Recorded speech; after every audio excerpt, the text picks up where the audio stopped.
So if you've ever dealt with back pain before, you know how it can pretty much affect you both mentally and physically. So what can you do to make sure the rest of your summer isn't spent on the couch? We have certified spine surgeon Dr. Hamid Abbasi here today to help us understand more about our backs. Doctor, thanks for being here today. It's a pleasure to be with you, Heather. Yeah. Most of the time people think it's a sport injury that causes a problem. But in my practice, 9 out of 10 times, it's just the lifestyle, the sedentary lifestyle that causes spine injury. And what I mean with that our spine is the most complex machine for what I consider in the biology, and it requires certain level of activity, and we sort of limit our activities 99% of the time to one thing, and then the moment comes that you want to impress your son on a roller coaster, and then all of a sudden you go way above that. So start it slow. If anything you want to do, start slow, slowly go up, and listen to your body. And if your body gives you discomfort, the next level pain, just listen to that, and don't try to go on the roller coaster if you haven't done for 20 years, or to water ski, but if you want to try, you know, paddle boarding or something, that might be different. So you talked about a sedentary lifestyle. Give us some examples of what you mean besides just sitting at our computer all day or sitting in a chair. I can tell you about my lifestyle. As a spine surgeon, I'm not immune to back problem.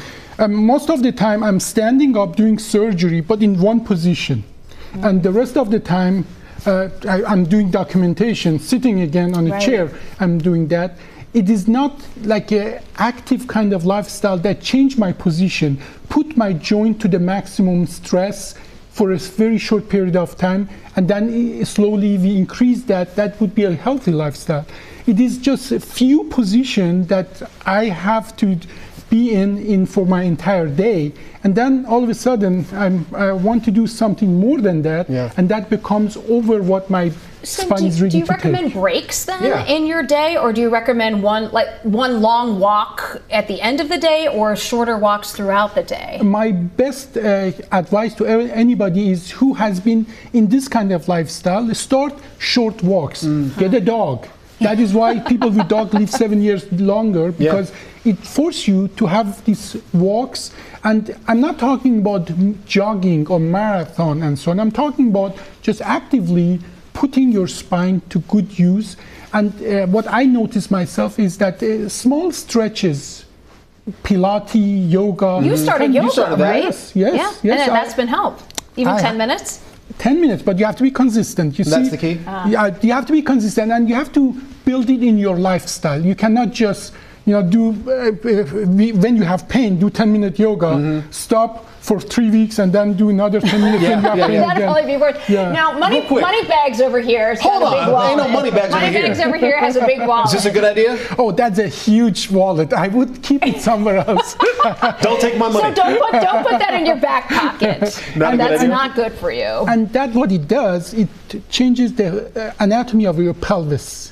And we know now that anatomy of the pelvis affect the anatomy of the spine. Yes, It makes so much sense. And especially we drive hours and hours. We were talking about that, and you're sitting on that thing and you don't notice it. Your spine is compensating by changing your spine to the different direction. Your hip is pushing up, your spine changing the other way.